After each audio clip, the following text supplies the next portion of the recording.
We're going to be looking at a challenge today. I've been asked several times over the past few weeks about making a video on creating smaller maps. We've covered a lot of different topics over the past 14 weeks, but in each video I created one A2 map and used that as the focus. But if you're not making something quite so big, what can you expect? What differences do you need to make? What techniques can you use to make the most of a map?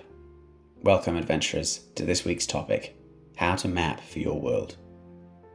Now, in previous videos, we've talked about realm maps, heist maps, naturalist maps, dungeon maps, and a great deal more. For this tutorial, I'm actually going to make 3 maps of the same location, one in A3, one in A4, and the last in A5. I'm going to add them in different styles, talk about how you can use them in your own campaigns, and as an added challenge to myself, I'm going to tie them together so that they can be used together as a part of a story. And I'm going to time myself drawing them so that you can get an idea of how long it will take. These are all focused on the same place, the Isle of Dreams. In the Lore Archive series, this is the next stop for Yamoke as he attempts to find and kill the Pirate King. If you haven't watched those videos, keep an eye out. They're filled with the lore from the maps that I make for these videos. Alright, I'm going to begin with a blank page and then I'm going to divide it up. One A2 piece of paper, 240 GSM thickness for my watercolours, into an A3, an A4, and 2 A5s. I'm only going to use one of those A5s though. Each of those I'll sketch a quick border, and I've gone to the effort of making a fairly accurate sketch of the isle on each so they're all usable in relation to each other. You'll need to sketch a border, a title card, and a compass rose on each, possibly a legend if you'll be using a lot of symbols. Alright, we'll begin with the A3. I'll get the timer going. The first map I'm going to do is the A3 map, which is about half the size of the one I'm normally drawing, but I'm going to take a few shortcuts to make it quicker to make so that you as a map maker don't have to spend quite as much time as I do on these maps when you're creating your own. I'm going to use watercolors to make the outline of the islands themselves, and I'm also going to use the watercolors in the grey for the plateaus on the islands so that you can determine quite easily the difference in height. Generally, I'm going to be inking a lot of the details. I'm going to be using a thicker black fineliner for the outside of the islands, thinner fineliners of 0.3 millimeters for the details and the symbols, and I'm going to be using watercolors for all of the terrain, including the title as well. Generally, I want this to be as quick as possible, but it's still going to take me quite some time because there is a lot of detail there. But keep your eyes out. I'm going to be trying a new method on the forests for this map. I'm going to be watercoloring them instead of my usual method of inking the trees individually in 3 different shades of green. And the reason for that is, of course, because inking them individually takes an extreme amount of time. And I want this to be quick for you. If I do this right, it should take me probably less than 2 hours, I think. I've been making a lot of use of watercolors recently, mainly because of the way it looks, and because it's also quick if you know what you're doing. I won't use them for every map today though, so that you can get some inking techniques if you want some of those, but I'd recommend checking out my video Creating Culture in Your Fantasy World. It's one of my first videos, but I do have several inking styles there for you to check out. Alright, I'm going to start by painting the coastline first and then getting into inking the shapes. As I go through this, I'll have a quick talk about the specifics of creating maps like this, not just the style, but the contents. These maps are all of the Isle of Dreams, a collection of close islets on the north of a reef. They're protected by strong currents and powerful magics that enchant and bewitch any who sail close or land on her shores. It's ruled over by the Lady of Dreams, Solare, a great sorceress. I've based the Isle of Dreams on several locations in the famous book, The Odyssey. In his adventure, Odysseus meets the enchantress Circe, who turns his men into pigs, the Lotus Eaters, who make them forget their lives before and live in blissful ignorance, and Calypso, the goddess exiled to an island that cannot be found. I made a combination of all of these ideas for the Isle of Dreams, and I mention this not only because it's going to come up again later, but to discuss the creation of influences and characters in your maps. Now, I generally talk about politics and rulers or mythologies and gods as generalized rules, but in this case, I'm drawing them into the map explicitly. The Lady of Dreams is a fundamental part of the Isle, just as Sauron is a fundamental part of Mordor in The Lord of the Rings. Creating these maps gives an example of character-driven locations, so let's discuss. Good or evil, living or dead, the great figures of your world will have left their marks in some way or another, their conquests, their monuments, their seats of power. When you're creating a map and want to give some indications of the characters in your world, you don't need to be limited by having to write, this person reigns from their capital here, or this person controls this bit of land. Such information is easily gained in the world by conversation with anyone who knows geography. Having a map allows you to infer things by implication and explore not only the initial information, but how it impacts the world. Rather than labeling somewhere, the battlefield of the Last Alliance, for instance, you could instead mark it on the map as the Dead Marshes, where the bodies of the slain are preserved by the acidic waters of the marsh so that their haunting faces watch you as you venture into the mist. Rather than writing Amador's area on a map, you can write Madman's Prowl, which gives you some insight into how the locals viewed him. Another way to look at writing characters is to write the development for characters. If you're running a role-playing game and you know that they will do anything for power, gold, or glory, then these motivations are something that you can weave into the map. The Gold Hunter Sea gives a fair indication of riches in the area, as well as implying the existence of pirates and prospectors. Other motives can also be implied.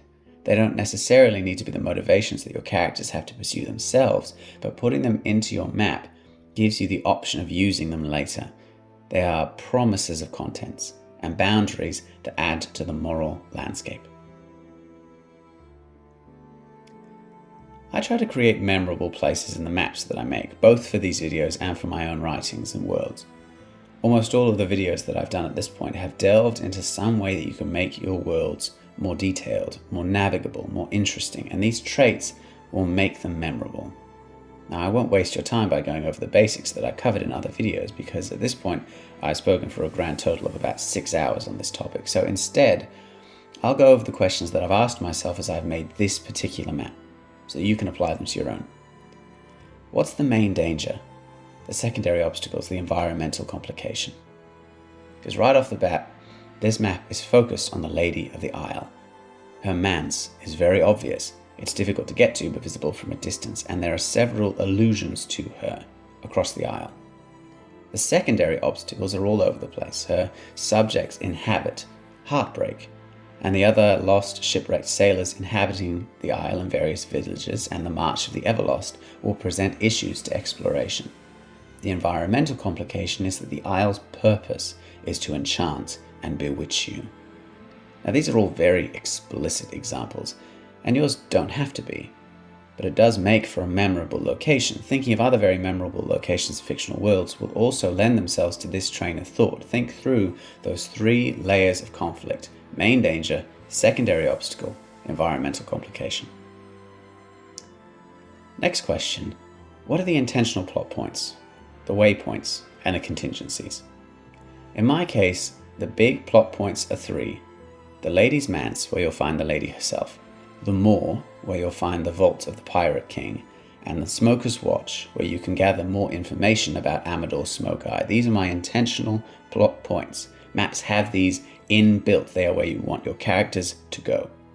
Now assume that getting there has to be a journey, and you add in some waypoints, some places they will have to go in order to reach the intentional plot points. In this case, the Coast of Abandon is where any ship approaching the Isle will wash up.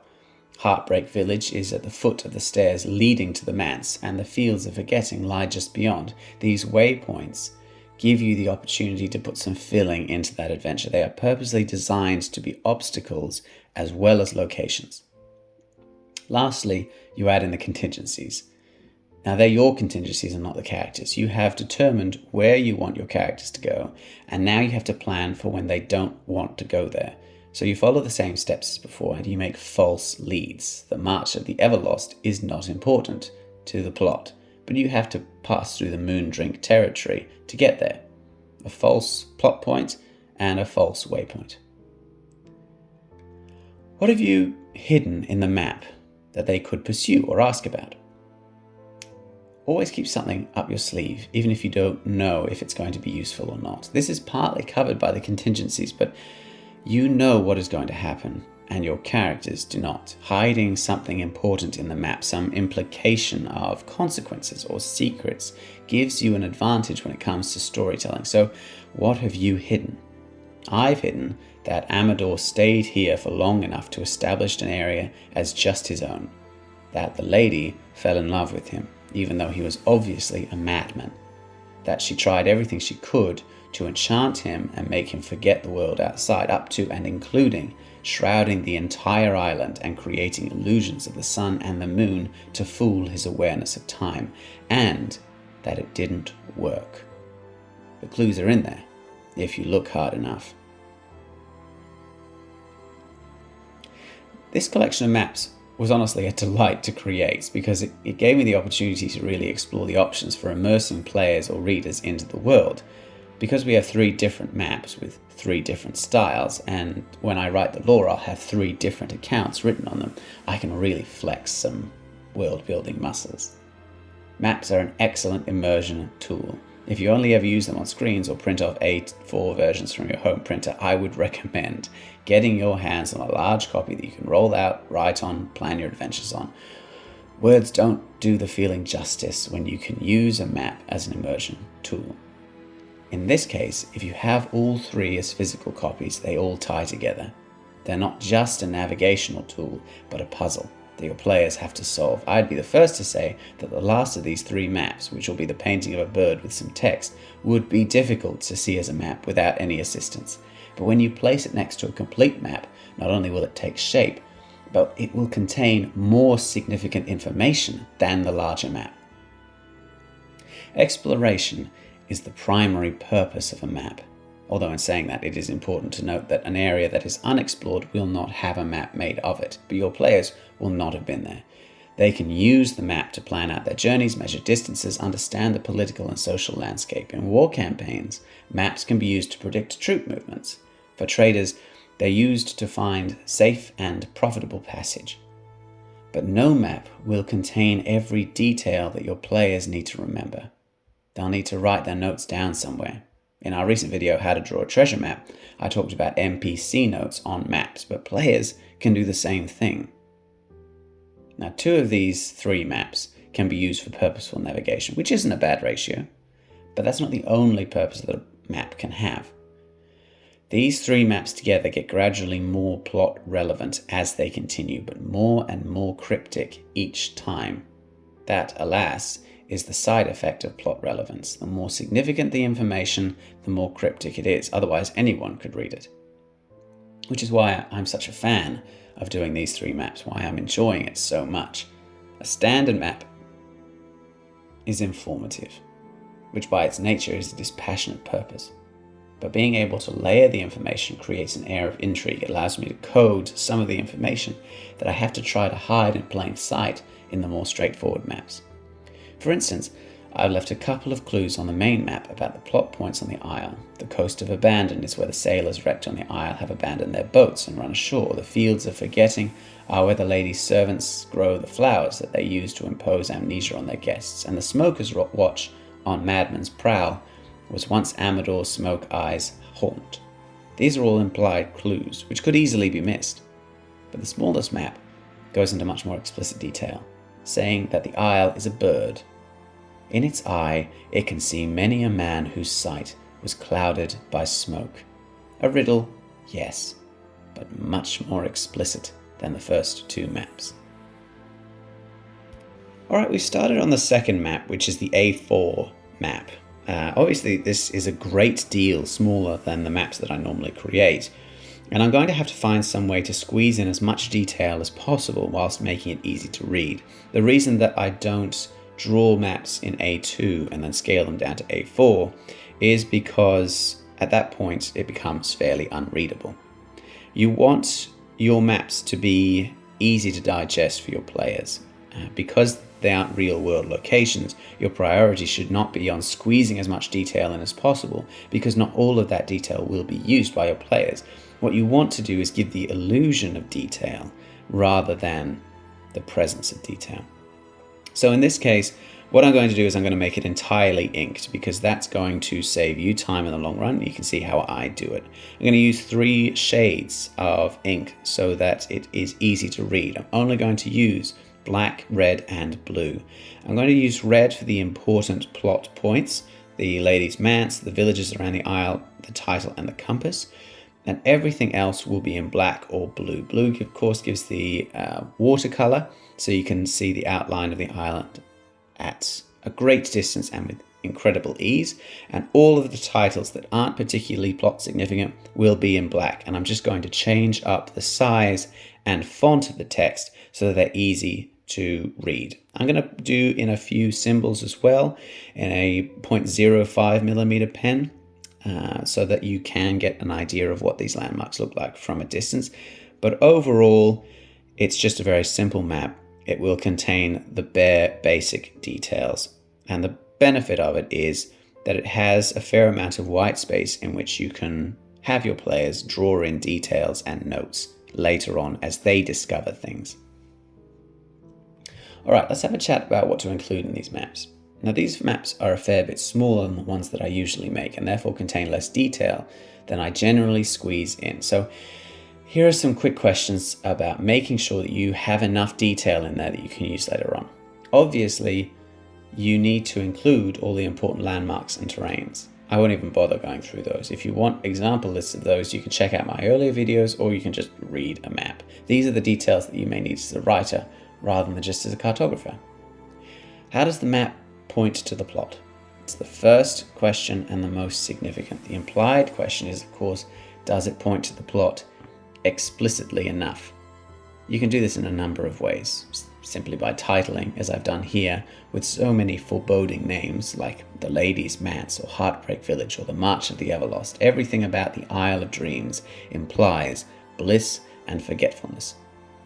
If you're creating a world to explore, you've got to make the map be clear about what the vibe and focus is. Are you more interested in the ruins of former empires, lost temples of evil cults, the castles of feuding nobles, or magical anomalies? Once you've got your main focus, sprinkle in something else, some other implications. People have many skills, but one of our most ingrained is to be able to detect when something doesn't quite fit. Obviously, there are degrees of this, but the longer one looks, the more subtle the difference they'll be able to discern. For instance, the Isle of Dreams has a great many references to bliss and forgetfulness, yes, but there are some exceptions to this rule. Smoker's Watch, Algul Watch, and the Moor are all more violent or destructive names than the rest of the island. It's very subtle, so I would not expect an instant recognition, but it's good to sprinkle some in. Even if you don't get to use them, it's better to have them and not need them than to need them and not have them. Every map maker has an agenda. The question that rises next is, what does the map maker want the reader to know? If you're the master of a role-playing game, then you want your players to go in a particular direction. Couch that in the perspective of the in-game creator of a map. You could make it forbidden, you could allude to treasure or power, you could describe the dangers and stories. For that, you'll need to think about the psychology of your players. Are they cautious or daredevil, optimistic or gloomy? If you look them in the eyes and tell them that they're heading to certain death, will they change course or pick up speed? Last question, and my favourite, what doesn't the map contain? Where are the holes? The map maker is prejudiced. They have their own opinions, their own experiences, but sometimes a hole in the information that a map contains can grab attention more than any amount of illusion. All right, we're going to get started on the last of the 3 maps, the A5 map, and I mention this because it's not going to look like a map initially. What I'm going to do is I'm going to paint a picture of a bird, which is a reference to a couple of things. Firstly, in the plot, it is a reference to the fact that the cartographer is not allowed to make maps of the Isle because it's supposed to be unchartable. The second is that something that I think about fairly often as a cartographer, someone who's interested in maps, is that at one point long time ago, someone invented the first map, which doesn't seem like it's like a big deal, but to me, those first maps are something very interesting. And often they weren't the same kind of style that we use now. They were more allegorical than accurate. And oftentimes they would use pictures of animals or spirits or people to show where the locations are. In this case, the isle takes the rough shape of a bird of paradise. So I'm going to paint that bird of paradise and use it to point out the very significant plot points. The eye of the bird, the claws of the bird, the red down of the bird. I can also use colors to determine the different topography of the isle. So you've got the green shows the outside, but the red shows where the high points of the plateaus are. The red crosses show where the plot points are, and I've got small red symbols on the tips of the green feathers to show where the towers or the watches are. And then, because it's not supposed to look like a map, I'm going to draw in what appears to be a story in the background so that I can add in some very heavily coded information about the isle. Overall, very easy to do. Most of my time is spent on making sure that the text looks good and the watercolor comes together quite nicely. I took my time for it. I think you could do it in faster than I'm doing it here, but it's also quite fun to do. It's just painting a picture.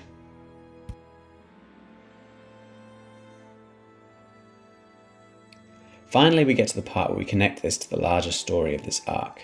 In previous episodes, we found first a map created by the famous explorer Immersive, who warned about the rise of the pirate king and the massive store of treasure that he has hidden in the Gold Hunter's Sea. But more importantly, he warned that the pirate king Amador Smoke-Eye was attempting to find some path to immortality.